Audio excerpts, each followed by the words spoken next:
Hello everybody, welcome back for another video. Hope you're all doing fantastic and that you're all having an incredible day. And without further ado, let's jump right into it. In one of the weirdest stories you're going to hear for a while, it says mathematician, billionaire and co-founder of Ethereum, who later went on to create Input Output Hong Kong, and Cardano, his name is Charles Hoskinson, is a Renaissance man, sure, with a wide range of interests aside from blockchain and crypto. He has a restaurant, which we talked about last year. He has an anti-aging hospital. We're going to get back into that in like a couple of minutes. Everything else that has to be said is going to be said first. Now, Hoskinson is part of an expedition to the ocean in search of an interstellar meteor, but he is being criticized for that by haters who claim that he is harming Cardano and ADA's deployment. This was, and I wish I was joking. I wish this was a joke. This was one of the most popular news stories that was out there. In a recent tweet, Hoskinson struck back at one of them. Wow. Someone on Twitter, they found a random account. His name is Crypto Junquai, Juncky. Okay. Commented on Hoskinson's recent tweet about his expedition to search for the first interstellar meteor, where a link to a diary on Medium was published. The user wrote that while Polkadot is building stuff and evolving, Charles Hoskinson is looking for aliens. He then added, that's why I'd rather invest in DOT than in ADA. Hoskinson's response basically wrote the thing that goes through my head every single day. He said, the stupidity on Twitter never ceases to amaze me, and here's the tweet for it right here. We're going to back up slowly. And I dare say, Twitter is not the place of genii. I have seen on many occasions conversations that have made me scratch my eyeballs because I can't believe some of the things that people are saying on there. Two, I saw an enormous amount of people on Twitter saying how Hoskinson is a bit quirky or weird. We've known that. Have you? I mean, most people in this space are quirky and weird. Have you not watched my videos? I don't understand. You know, everyone has their thing. Hoskinson is not looking for aliens, but even if he was, who cares? Hoskinson is not the only developer on Cardano. I don't know if you know that. There are multiple people who are sitting in rooms and or offices who are building out the system. If Hoskinson was the only human being who was working on ADA, I would go, okay, can you just not go look for the rock in the water? He's allowed to do what he wants whenever he wants, and I don't understand how you know that Vitalik Buterin is just not sitting at a computer all day coding for Ether, right? You know, he owns like multiple homes. He's traveling around. I'm pretty sure he's dating, ? I would assume he's eating at luxury restaurants and going on boats and maybe, you know, flights and leisure and things like that. But I'm not really sure where so much of this fascination. But no, and I think I also understand. So I've noticed many a time, when my videos don't come out on, and I air quote here, on time, I notice people getting angry. If my videos aren't as long as people want, which is usually 30 to 45 minutes, I also see that I get a lot of hate on Twitter and in the comment section here. It's almost like, you know, it's kind of this, if you're not doing exactly what I've been telling you to do every single day for the rest of your life, then you're doing something wrong, kind of thing. Someone commented, this was recently, that I was talking too much about some coin that they did not own and I need to shape up, or they were going to like unsubscribe from my channel. And I was like, it's the red button. If you click it, it goes away and you never have to see my videos again. It's really not that difficult. It's one of the easiest things you could actually do over the course of your day. Who cares what Charles Hoskinson is doing. The only thing I care about Charles Hoskinson doing is sitting at his computer making videos, talking about how much he hates XRP or like no one needs that. No one cares what coins he hates or whatever. Like, and once again, if I feel like maybe I wouldn't. Who knows? If I was a billionaire, I'm almost certain I would not be talking about how much I dislike another coin. Like I'd be on an island somewhere. I would have hired an extra 100 people to code for me, and I would go on Twitter every once in a while to say how much I love the coin that I made. But sure. The other part is the thing that I was going to talk about. For those of you, a lot of billionaires, I was just chatting. It's so funny. Time is funny. I was just chatting with someone about this. For those of you who haven't heard about the whole anti-aging thing, there's something called, and so let me preface this by saying, you may not realize it, but we are in the future. I've said that before, and maybe like 5 other videos over the course of a year. You don't realize how far we've come. I remember CDs. I remember like walking into a store having to physically buy, music and like albums and things like that. And we forget how far that we've come, especially when you have something like the Apple Vision Pro that, whisks you away to another world for only $3,500. The entire anti-aging thing, there is Tesla guy, Muskie. Muskie has one, as does Amazon guy, as does the guy who's buying up all the land around the world, who's really what's his guy's name? Bill Gates. Bill Gates, he also has one. All the top tier billionaires have an anti-aging company right now. If you get a chance, it's the most fascinating thing in the entire world. There's something called CRISPR, CRISPR. It's one of my most favorite things in the entire world. It stands for Clustered Regularly Interspaced Short Palindromic Repeats.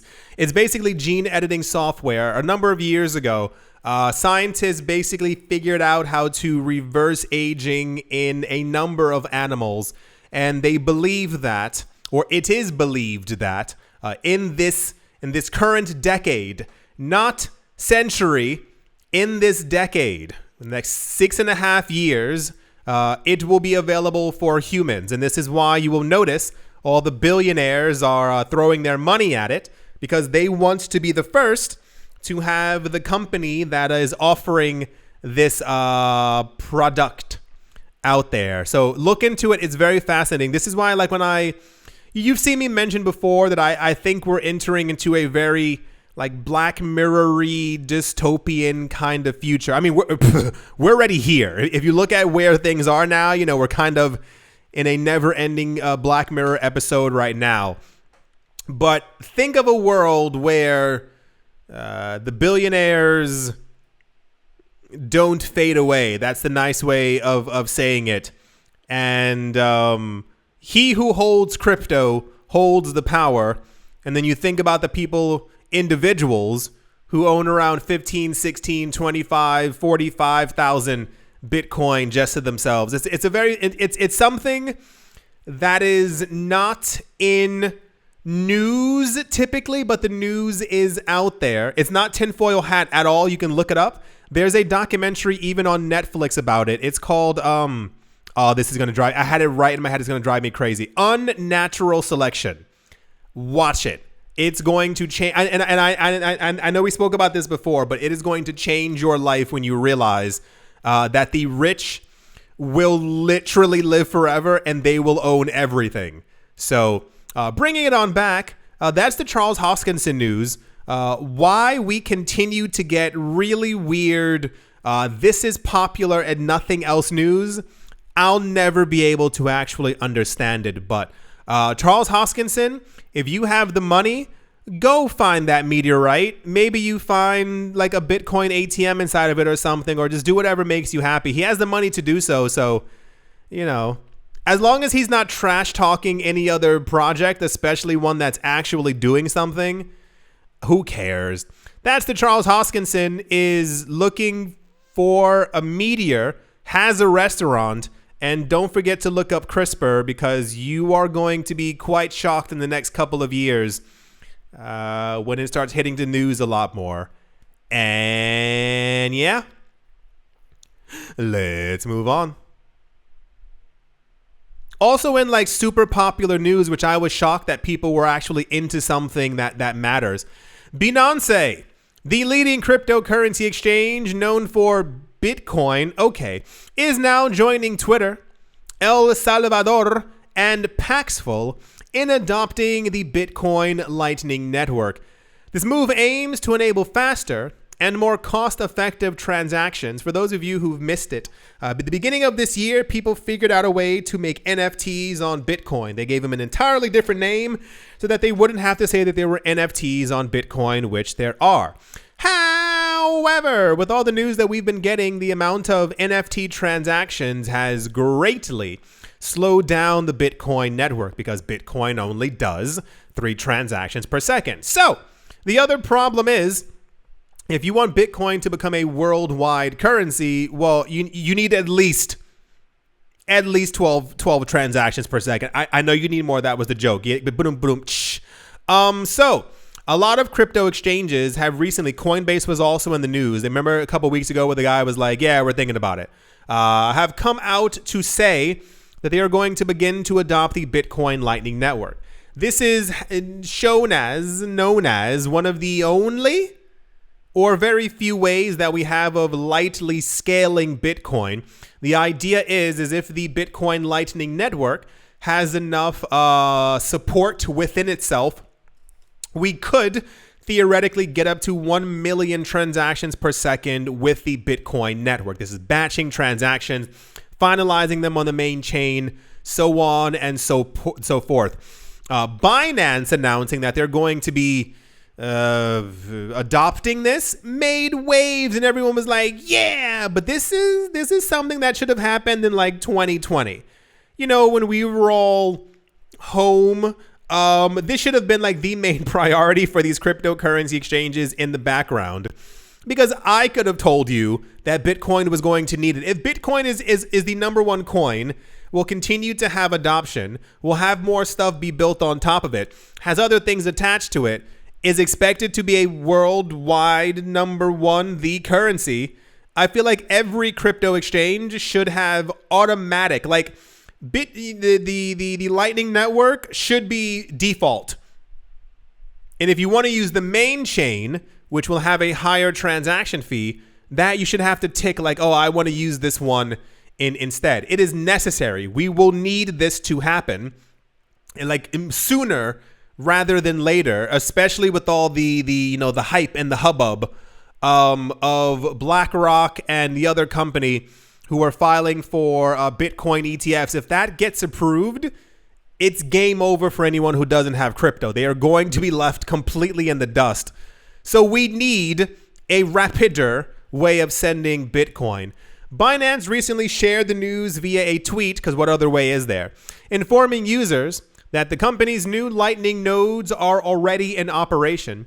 Meanwhile, their development team is diligently working on integrating the Bitcoin Lightning Network into their platform.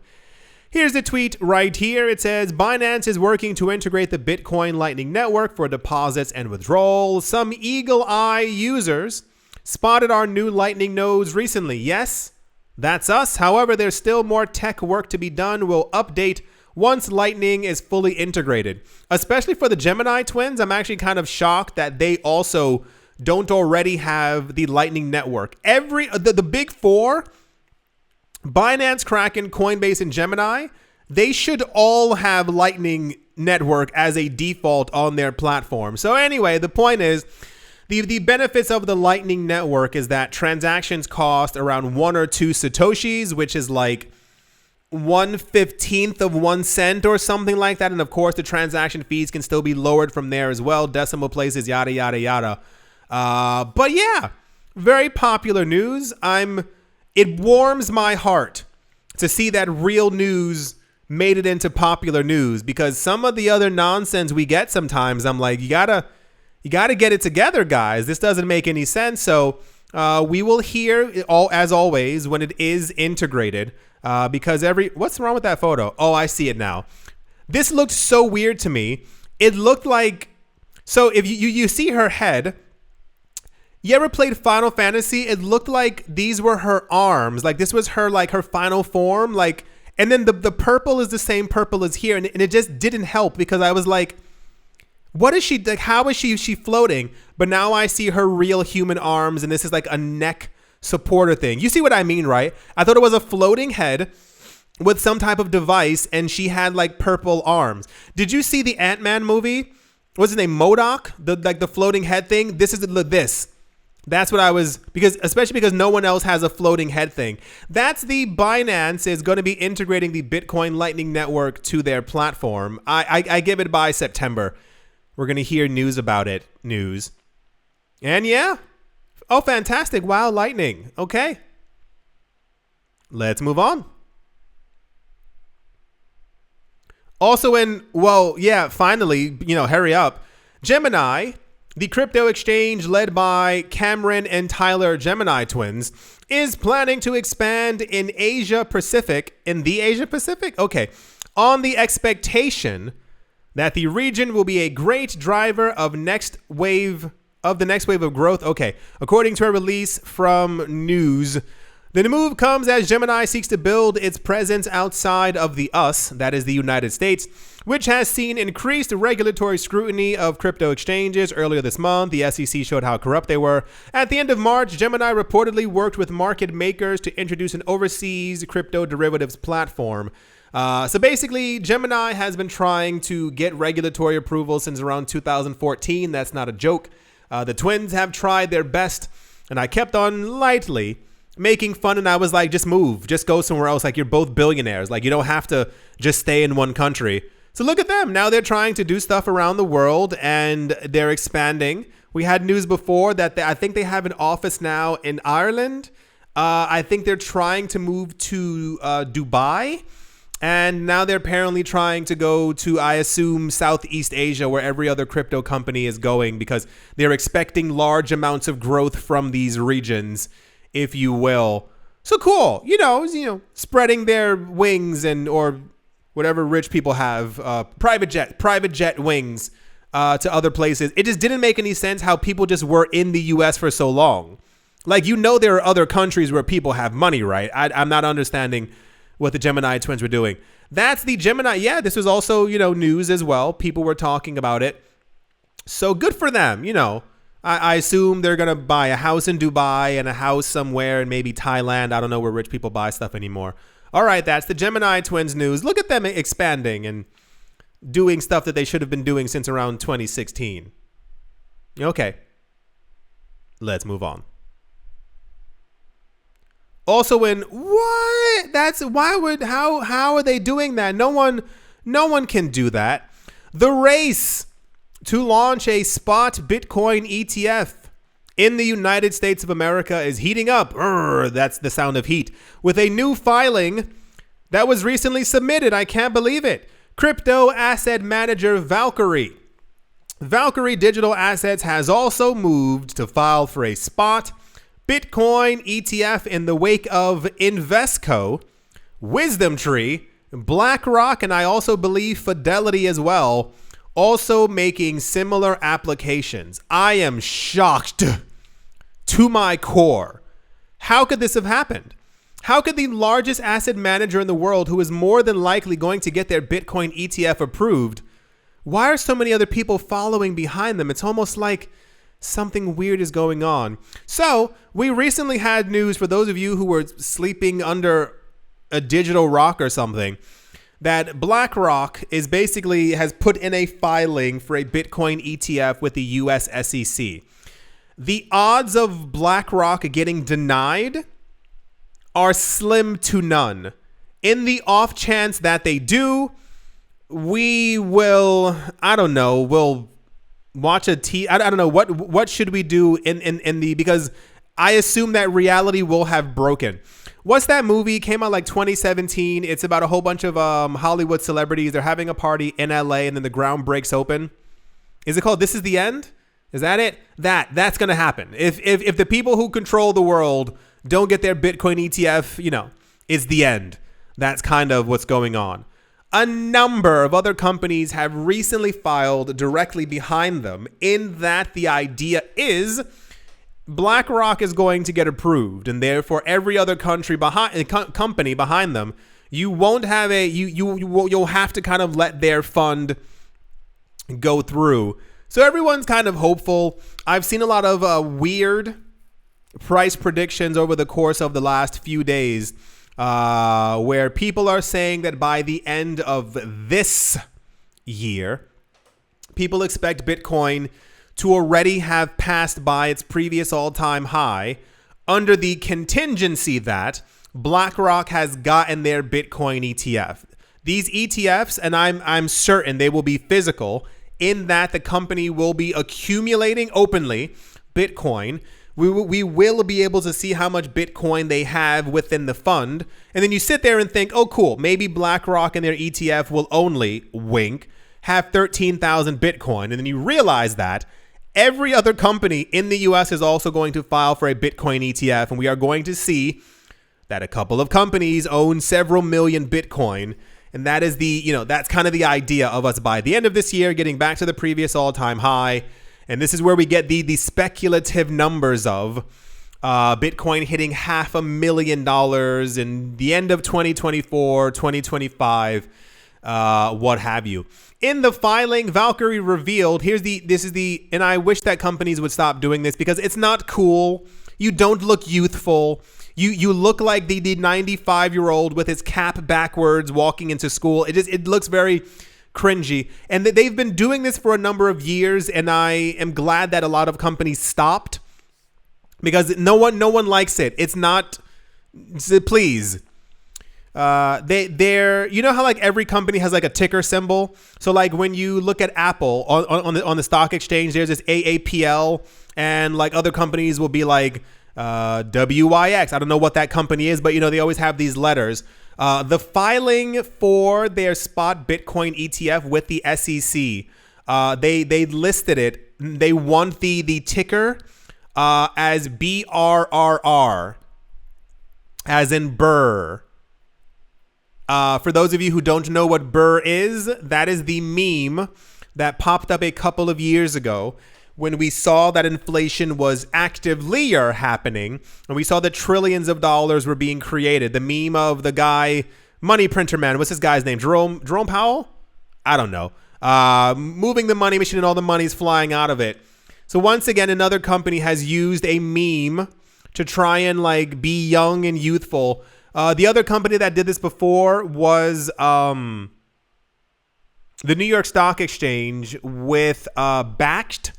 BAKKT. There was another company that tried to do, the Gemini twins. They tried to make an app or something, and instead of calling it spend, so like you can spend your crypto with us, they spelled it Spedden, SPEDN. I think that like just it's these little things that make cryptocurrencies like just cringy enough for people to not want to enter our market.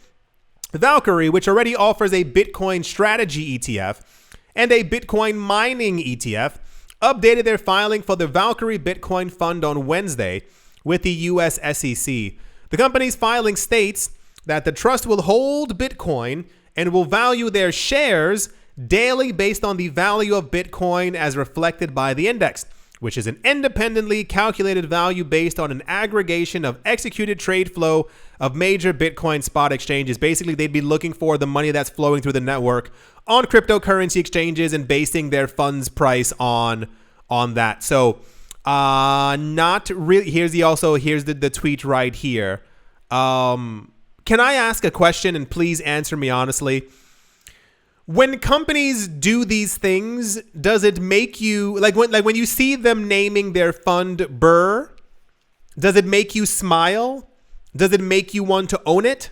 And I say because I think I come from a cynical corner where like I just want things done. I want things to kind of, A goes to B, B goes to C. There's no like, we don't have an 8.5. There's no like, the letter B doesn't have like an apostrophe next to it. Like it simply is what it is so that we can move on. Like I think I'm very like mechanical in this way. I even think of money this way. Like I know how much money I'm going to make. I know how much I'm going to be investing.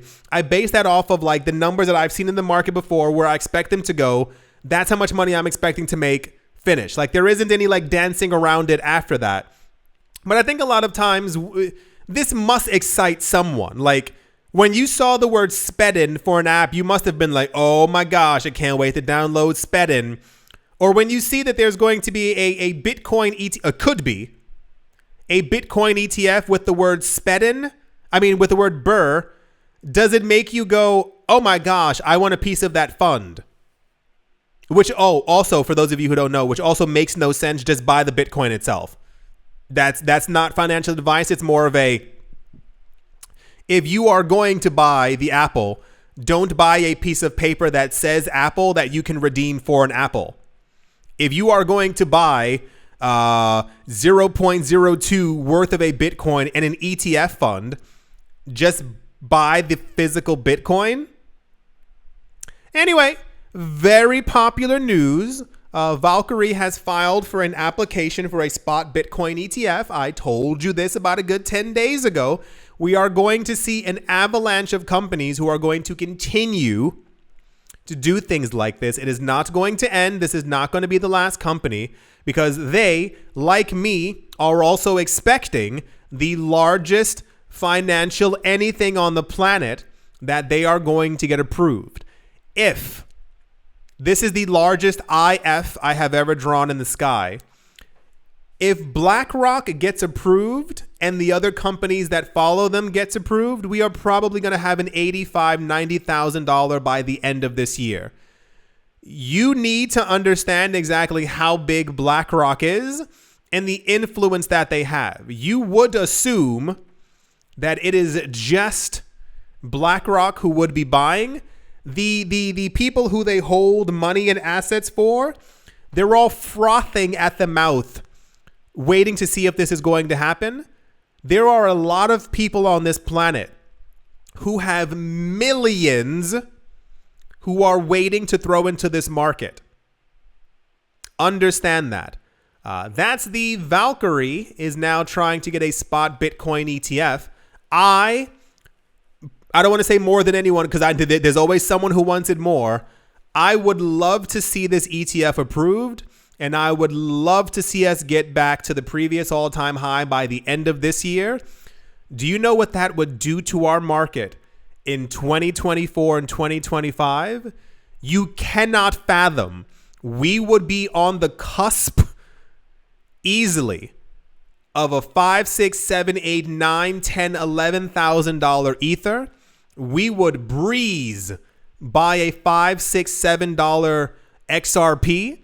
We would see a $7, $8 Cardano.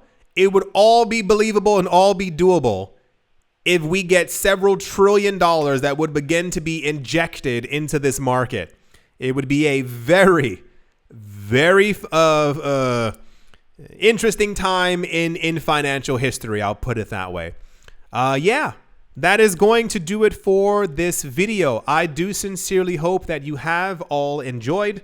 I do hope that every single one of you is having a great day, great morning, great afternoon, or great evening, wherever you are, wherever you might be. I do hope it is absolutely fantastic. Thank you all once again for watching, listening, liking, commenting, and or supporting. And I will most certainly be talking to you all soon. See you.